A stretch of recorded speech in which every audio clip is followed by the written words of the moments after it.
오늘 우리는 이혼에 관한 예수님의 가르침이라는 주제로 마가복음 10장 1절에서 12절의 말씀을 살펴볼 것입니다. 그 첫 번째 시간으로 마가복음 10장 1절에서 4절의 말씀을 살펴보겠는데요. 마가복음 10장 1절에서 12절의 말씀은 어린아이 같은 자, 즉 권력이 없는 자를 존중하라라는 가르침을 담고 있는 앞선 마가복음 9장 33절에서 50절의 말씀에 이어지고 있지요. 그리고 오늘 본문에 뒤이어 나오게 되는 10장 13절에서 16절 말씀에서 예수님께서 몸소 어린아이를 존중하시는 본을 보이는 것을 우리가 볼 수 있습니다. 그러니까 이 앞선 9장 33절에서 50절의 말씀, 그리고 10장 13절에서 16절의 말씀, 권력이 없는 약자, 어린아이 같은 자를 존중하시는 그런 가르침과 실제적인 본을 보이신 그 말씀 사이에 권력 없는 그런 약자를 보호하는 가르침이 이렇게 샌드위치 구조로 이렇게 끼어져 있는 것을 우리가 보게 되죠. 그 가운데에서 중심이 되는 그런 약자를 보호하시는 10장 1절에서 12절의 말씀을 오늘 우리가 보게 될 것입니다. 1세기 유대인 사회 속에서 이혼을 금지하는 예수님의 가르침이 약자를 보호하는 것임을 우리가 당시 배경을 사회적인 배경, 시대적인 배경을 연구해 보면은 명확하게 드러나는 것을 볼 수 있습니다. 당시 시대의 상황 속에서 이혼의 권리가 남편에게만 있었고 아내에게는 없었기 때문이죠. 유대법에 의하면 여인들이 남편에게 이혼을 요구할 수 없습니다. 그러나 남편은 이혼 증서만 써주면 아내와 이혼할 수 있었고 이혼 증서를 반드시 법정에서 쓸 필요도 없었습니다. 유대 랍비 문헌인 미시나에 의하면은 이 이혼 증서는 남편이 직접 쓰고 그 날짜를 적고 두 사람의 증인이 서명하기만 하면은 그 이혼 증서가 효력을 발휘할 수 있었습니다. 남편에게는 이렇게 이혼이 간단하고 쉬웠죠. 그런데 아내가 이혼하고 싶을 때에는 개인적으로든 법정으로든 최종에는 남편의 허락이 필요했기 때문에 사실상 이혼의 권리가 여성에게는 없었다라고 보아야 할 것입니다. 물론 우리가 성경의 말씀을 읽다 보면은 이 유대법을 무시하고서 남편과 이혼한 헤로디아 같은 여인도 있었긴 하지만 실제적으로는 매우 예외적인 경우죠. 아내에게 이혼의 권리가 없었습니다. 1세기 유대 사회 속에서 남편들은 아내를 일방적으로 이혼시킬 수 있는 그 권리를 가졌을 뿐만 아니라 그 이혼의 사유를 찾기도 매우 쉬웠습니다. 대표적으로 이 이혼에 관한 그 근거가 되는 말씀은 구약 성경 신명기 24장인데요. 그 이혼의 사유로 수치되는 일을 제시하고 있습니다. 우리 신명기 24장 1절의 말씀을 읽어보겠습니다. 사람이 아내를 맞이하여 데려온 후에 그에게 수치되는 일이 있음을 발견하고 그를 기뻐하지 아니하면 이혼 증서를 써서 그의 손에 주고 그를 자기 집에서 내보낼 것이요.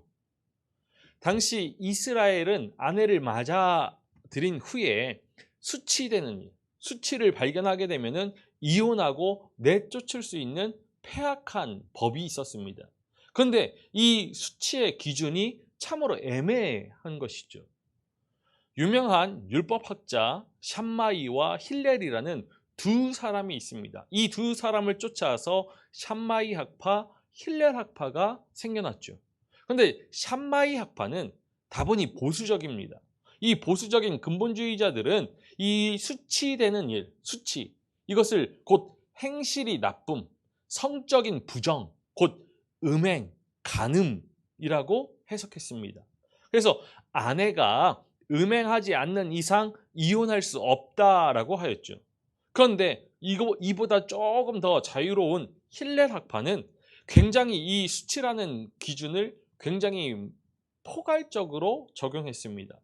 어떤 일이든지 남편이 아내를 수치스럽게 여긴다라면은 이혼할 수 있다는 것이죠. 음식을 태우거나 말대꾸하는 것도 수치스러운 일로 여겨서 이혼의 사유로 인정했습니다. 이혼에 관한 이런 힐렐 학파의 입장이 다수의 입장이 되었죠. 그래서 남편에게 아내가 불순종하는 것만이 아니라 빵을 태우는 것도 이혼의 사유가 됐습니다. 그런데 유대 그 문헌 미시나에 의하면은 다른 남자와 이야기하는 것, 그리고 부모를 면전에서 저주하는 것, 또 길거리를 배회하는 것조차도 이혼의 사유가 되었죠. 역사가 요세푸스에 의하면 팔레스타인에서 이 유대인 남편들은 어떠한 사유에서든지 어떠한 이유에서든지 이혼을 할 수 있었다라는 것입니다. 1세기 유대인 사회 속에서 남편들은 이혼의 권리를 가졌을 뿐만 아니라 얼마든지 이 이혼의 권리를 남용하고 오용할 수 있었다라는 것이죠. 이러한 사회 속에서 여인들은 절대적인 약자였고 이혼을 금지하는 예수님의 가르침은 이 약자인 여인들을 보호하기 위한 것이라는 것입니다. 이혼에 관한 이 가르침은, 예수님의 가르침은 보수적이기보다는 혁명적이었음을 구약시대 또는 신구약 중간시대에 이혼이 허용되었으며 명확하게 이혼을 금하는 가르침을 볼 수 없다라는 데에서 예수님의 이혼 금지 가르침은 혁명적이다라고 이야기할 수 있죠. 앞서 말씀드렸던 신명기 24장의 1절에서 4절의 말씀은 그 이혼이 가능한 현실을 전제하고 이혼을 허용하면서 다만 이혼을 신중하게 하도록 하기 위해서 주어진 법입니다. 또한 말라기 2장 16절에서 이혼을 금하는 것이 아니라 나는 이혼하는 것과 옷으로 학대를 가리는 자를 미워하노라 라는 이 말씀에서 이혼하는 것을 미워한다는 것은 그가 내어보내기를 싫어하신다라는 표현으로 해석되어져야죠. 어떠한 랍비도, 이 율법을 가르치는 어떠한 랍비도 이혼을 금하진 않습니다. 쿰란의 문헌조차도 이혼을 완전하게 금하진 않죠. 우리가 가지고 있는 정경 66권을 벗어난 외경의 집회서 가운데 이혼하지 말 것을 권합니다. 그러나 집회서도 이혼을 금하지는 않습니다. 집회서의 일부분 중에서 불순종하는 아내를 이혼시키라고 권하고 있기 때문이죠.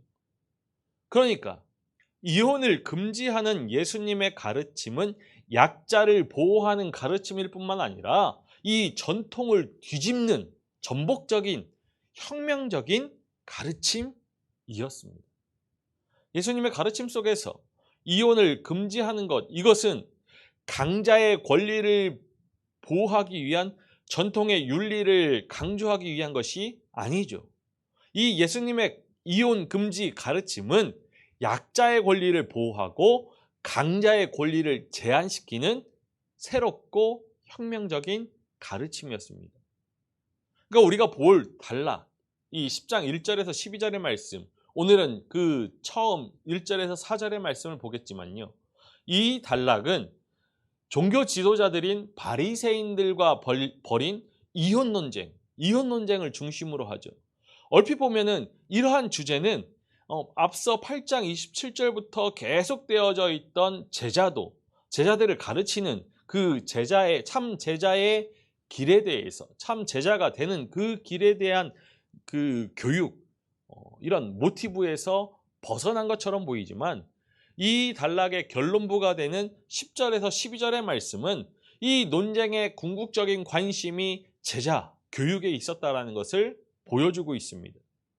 이처럼 다양한 그런 논쟁의 거리로 이슈로 시작되지만 결론은 제자 교육으로 이어지는 이러한 방식은 이 10장 1절에서 12절 말씀 뒤에 나오는 13절에서 16절의 말씀, 어린아이와의 관계, 그리고 또 부에 대한 태도, 그리고 기독 공동체의 지도자상에 대한 이런 주제들이 다루어질 때도 최종에는 제자 교육이 이루어지는 것을 우리가 보게 되죠.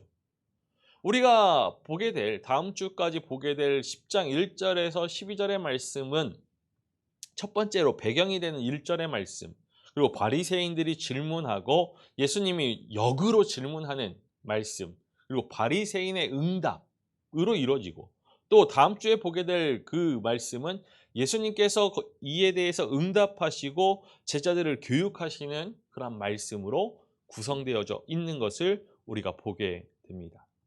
우리 본격적으로 1절에서 4절의 말씀을 보겠습니다. 마가복음 10장 1절의 말씀을 함께 읽겠습니다. 예수께서 거기서 떠나 유대 지경과 요단강 건너편으로 가시니 무리가 다시 모여들거늘 예수께서 다시 전례대로 가르치시더니, 예수님께서 이제 가버나움에서 유대를 향해 가시죠.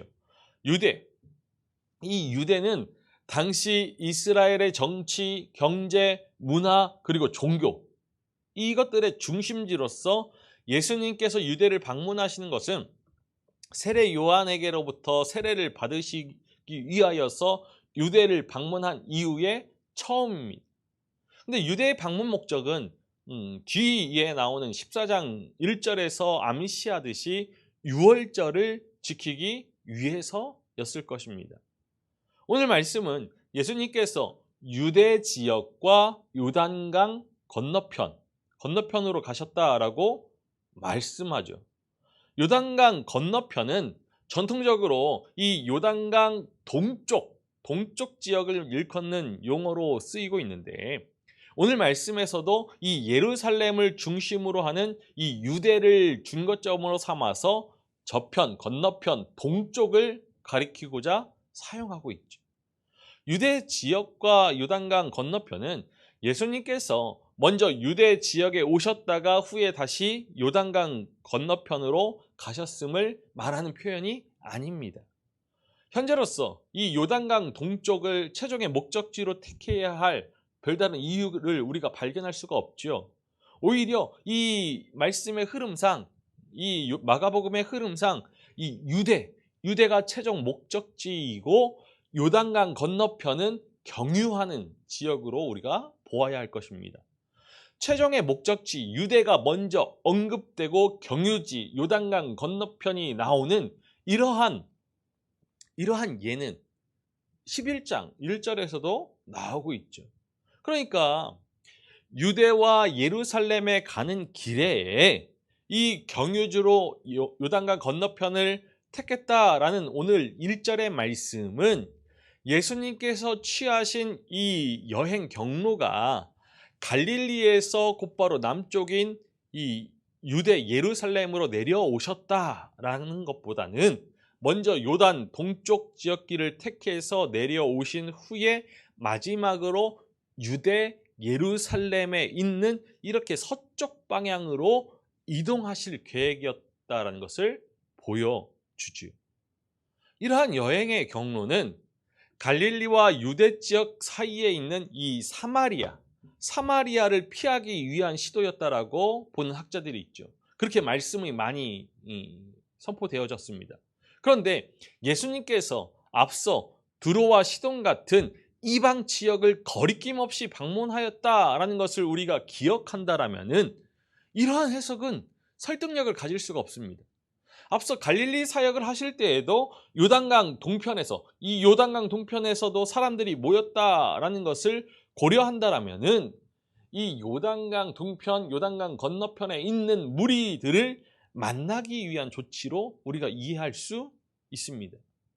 모여든 무리는 이 갈릴리에서부터 유월절을 지키고자 예루살렘으로 올라가던 무리와 함께 그때 그 무리로 형성된 집단이었을 것입니다. 이렇게 이 같은 여행 설정, 갈릴리에서 요단강 동편으로 그리고 예루살렘, 유대로 오는 이 여행 경로 설정에는 이렇게 실제적인 이유와 함께 신학적인 이유가 있습니다. 예수님은 자신의 소명이 하나님 나라의 그 새로운 백성을 모아서 종말론적인 새 출애굽을 이끄는 것이다 라고 믿었기 때문에 옛 이스라엘이 출애굽 시절에 거쳤던 그 경로를 따라가신 것으로 보아야 하죠. 출애굽할 때 이스라엘 백성들은 요단강 동편에서 가나안으로 진입했습니다. 이와 같은 경로를 따르신 것이라고 보여주는 것이죠. 그러면서 이 새 출애굽이 예수님을 통하여서 진행되고 있음을 이 상징적인 여행 경로를 통해서 드러내셨다라고 보는 것이 옳을 것 같습니다. 특히 이 여행 중에 모여든 무리 그리고 예수님의 가르침, 이것은 출애굽 때 출애굽의 무리와 또 그들을 가르친 모세를 떠올리게 하죠. 거기서도 출애굽 당시에도 많은 사람들이 모여들었고 예수님은 전례대로 그들을 가르치셨습니다. 예수님께서 이렇게 세상에 오신 이유는 새 출애굽 하나님 나라 때문이죠.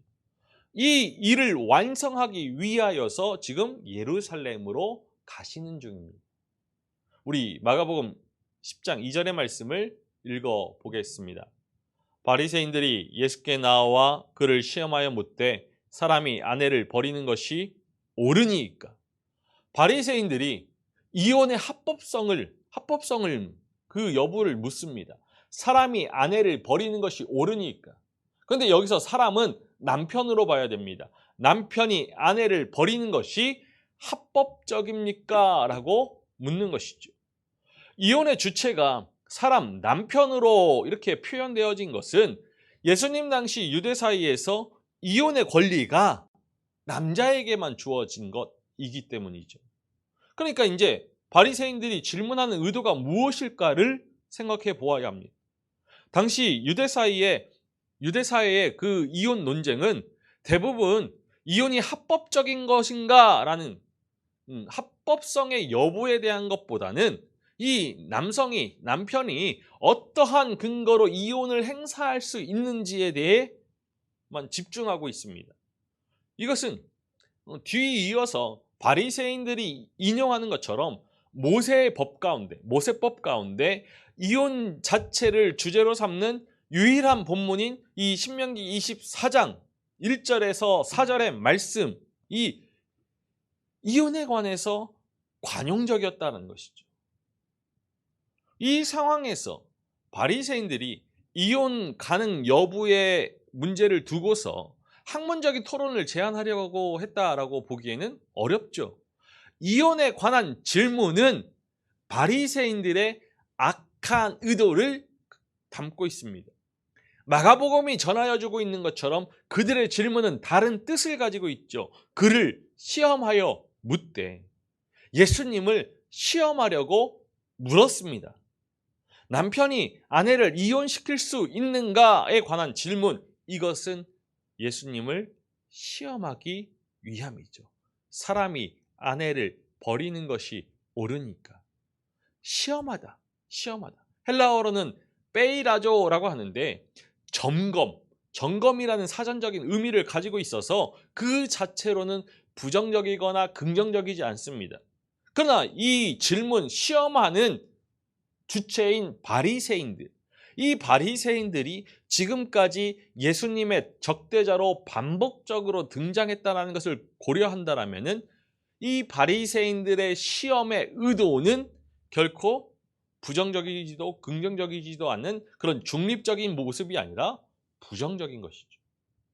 마가복음에서 시험하다라는 동사는 3번 나옵니다. 3번. 근데 이 3번 모두 나쁜 의도와 연관되어져 있죠. 마가복음 1장 13절에서 사탄이 예수님을 시험합니다. 그리고 8장 11절에서는 바리새인들이 예수님을 시험하여서 하늘로부터 오는 표징을 구하죠. 그리고 마지막으로 12장 15절에서는 바리새인들과 헤롯파가 예수님을 시험하여서 가이사에게 세금을 내는 것이 허용되는지를 묻습니다. 이 바리새인들의 질문의 의도는 순수하게 그렇게 모르는 것을 깨닫기 위한 것이 아니라 대답을 어떻게 하려는지 보려는 것이죠. 어느 쪽으로 대답하기 곤란한 이 질문에 대답하게 하여서 함정에 빠뜨리게 하기 위함입니다.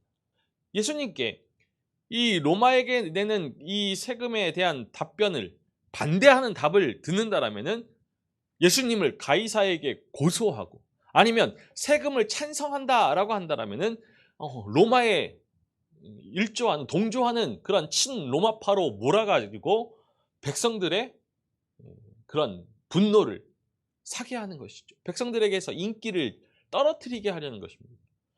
이렇듯 이 오늘 본문 외에 3번 나오는 이 시험하되, 본문에서도 예수님께 이혼 질문을 던진 이유는 정치적인 함정을 가진 것으로 우리가 보게 되는 것이죠.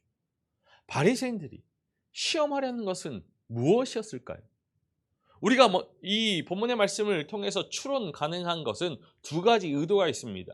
첫 번째로 예수님의 가족관, 예수님의 가족에 대한 그런 가치관을 시험하려 했을 것입니다. 전통적인 가족 제도에 대한 부정적인 자세를 가진다라는 그런 의심을 살 만한 예수님의 말씀 때문이죠. 앞서 우리가 보았듯이 조금 오래되었지만 3장에서 예수님의 그 가족들을 문 밖에 세워두고서는 그 주위를 둘러 앉은 사람을 보면서 하나님의 새로운 가족이라고 선언하셨습니다. 그리고 그 주위에 모여든 제자들, 이 제자들은 예수님께서 예수님과 복음 때문에 집, 형제들, 자매들, 아버지, 어머니, 자녀, 밭들을 버린 사람이라고 이 제자들에 대해서 소개하셨죠. 그러니까 전통적인 이런 가치관에서 본다라면은 예수님은 결코 가정적인 인물이 아닙니다. 이 가정적인 그런 사고관을 벗어난 예수님의 태도는 가족 중심의 문화에서 매우 이질적인 것으로 보였을 것이죠. 그뿐만 아니라 이 제2 성전 시기의 유대인들은 가족을 하나님의 계명이 성취되는 것이자 사회생활의 기초라고 보았습니다. 그렇다면은 예수님 자신도 이 가족, 사회생활의 기초, 하나님의 계명이 성취되는 이 가정을 벗어나서 살 뿐 아니라 제자들 역시도 그렇게 살도록 가르쳤기에 예수님은 유대 지도자들의 그런 눈에는 이 사회의 근간을 뒤흔드는 인물로 비춰질 수밖에 없었을 것이죠. 그러니까 유대 사회의 전통적인 가치관을 지켜오던 바리새인들이 예수님의 가족의 가치관을 시험하려는 의도로 이혼 문제를 질문했을 것으로 볼 수 있죠. 그런데 우리가 잘 알고 있듯이 그보다 더 개연성이 높은 그러한 추론은 예수님을 정치적으로 책 잡으려는 의도가 있다라는 것이죠. 당시 갈릴리를 관할하고 있던 헤롯 안티파스, 그는 의붓 형제인 빌립의 아내 헤로디아와 재혼하였죠. 이 재혼이 합당하지 않다라고 그렇게 독설을 날렸던 세례 요한이 참수당하였습니다. 이러한 상황 가운데서 헤롯 안티파스는 예수님의 이름과 대중적인 명성에 대해서도 익히 알고 있었을 것입니다. 이런 상황 가운데에서 예수님이 이혼에 관한 어떠한 입장을 밝힌다라는 것, 그것은 정치적인 위험이 따를 수 있는 문제이죠. 또한 이 바리새인들은 앞서서 헤롯 왕과 함께 예수님을 살해할 모의를 하고 있었던 터였기 때문에 이 이혼에 관한 바리새인들의 질문에는 예수님에게 정치적인 해를 가하고자 하는 그런 빌미를 찾기 위한 의도가 숨겨져 있는 것입니다. 이혼이 허용되어지는지 이렇게 묻는 간단한 질문이 이렇게 시험이 되는 이유는 이 간단한 질문의 상식적인 답변이 허용된다, 이혼이 허용된다라고 하면은 헤롯의 재혼을 반대하고 죽임을 당한 세례 요한을 부정하는 정치적인 함축을 가지고 있죠. 예수님께서 세례 요한의 입장을 부정한다라면은 자신을 따르는 이 무리들의 백성들의 인기를 잃게 될 것입니다. 그런데 반대로 이를 피하려고 이혼이 허용되지 않는다라고 한다라면은 구약의 말씀을 반대하는 입장을 가진 것으로 몰리거나 헤롯의 재혼을 반대한 세례 요한과 동일한 입장을 가지고 있다라고 판단되어져서 헤롯의 박해를 받게 되는 것이죠. 이렇게 이 예수님에게 질문한 이 이혼을 허용하는 그러한 질문에 대한 이 시험은 정치적인 의도가 담겨져 있는 것입니다. 구약 성경은 이혼을 명하지 않습니다. 단지 허용하는 것이죠. 이것은 예수님께 질문한 유대인들조차도 잘 알고 있는 사항이었습니다.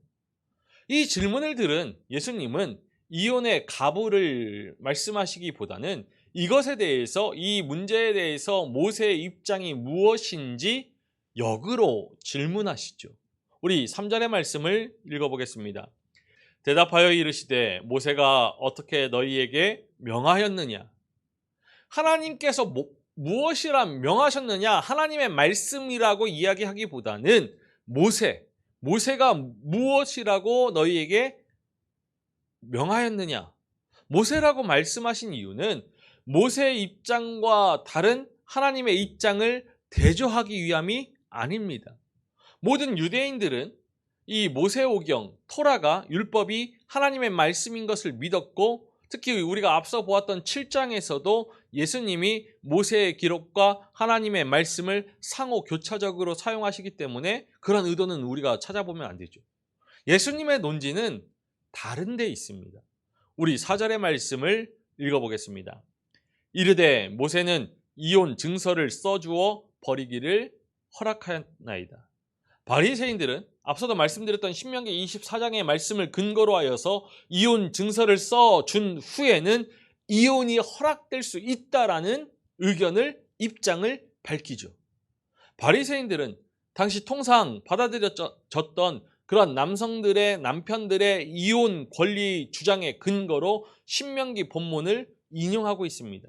그런데 사실 이 신명기 24장의 말씀은 이혼한 아내의 새로운 결혼 생활을 보장해 주려는 의도로 이혼 증서를 써주라는 것이 주된 내용입니다. 이혼 증서에는 당신은 그 어느 누구에게든지 자유롭게 시집을 갈 수 있다라는 내용이 담겨져 있습니다. 이혼 증서를 써주지 않고 이혼시키면은 이 여인이 재혼할 수 없기 때문에 이혼 증서는 이혼당하는 여인을 보호하는 제도이죠. 구약 성경이 금하는 것은 이혼시킨 아내가 재혼하여서 살다가 다시 홀로 된 경우 다시금 그 여인을 아내로 맞아들이는 그 경우를 금하고 있는 것입니다. 이것이 무엇을 위한 것이냐?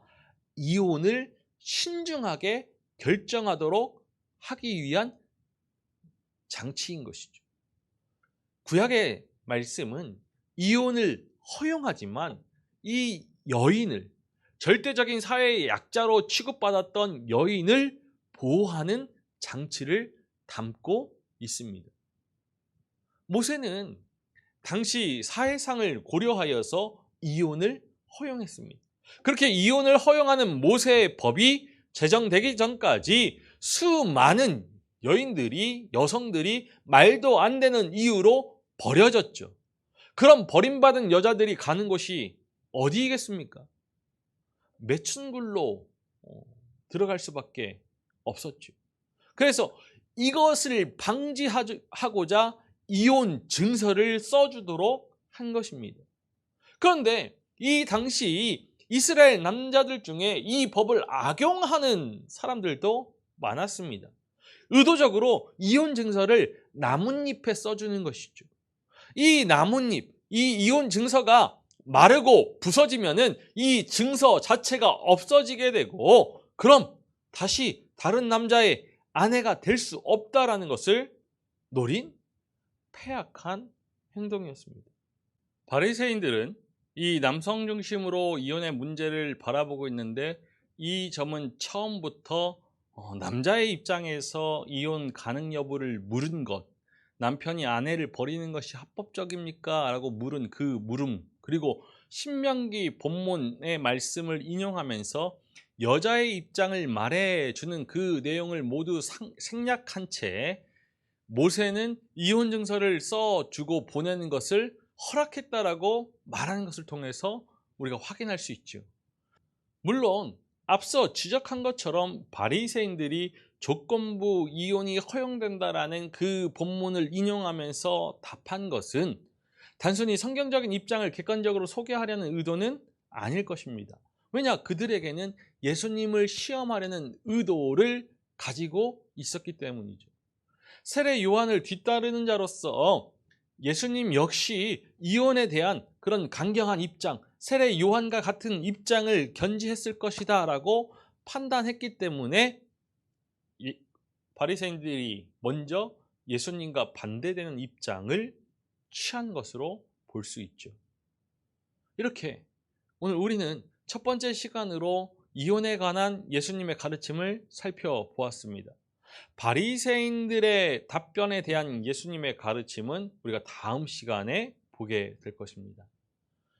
예수 그리스도의 새 출애굽 운동은 당시 사회의 가치와 사고, 지향 방식을 뒤집는 전복적이고도 혁명적인 가르침이었죠.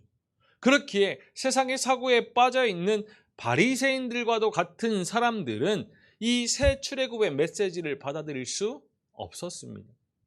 그러나 우리는 예수 그리스도의 그런 새 출애굽 종말론적인 하나님 나라를 기쁨으로 영접하며 새 출애굽의 백성으로 살아가기 위하여서 그의 가르침을 우리의 마음과 뜻과 정성을 다하여서 지켜 나아가야죠. 우리를 올가매었던 세상적인 가치, 세상적인 사고, 세상적인 방식에서 출애굽하여서 하나님 나라의 가치와 하나님 나라의 사고 방식으로 재무장되는 것이 하나님의 백성이자 하나님의 사람입니다.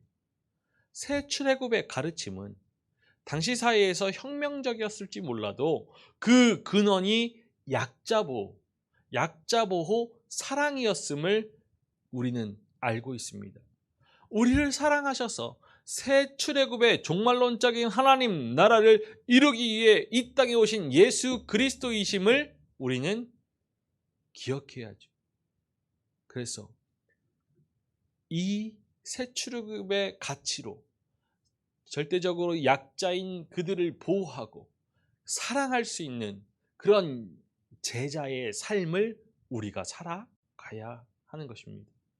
이 말씀을 기억하면서 우리의 가족, 우리 사랑하는 남편, 사랑하는 아내, 사랑하는 부모님과 자녀들, 우리의 형제, 자매, 이웃들을 돌보면서 사랑할 수 있는 우리이기를 소망합니다.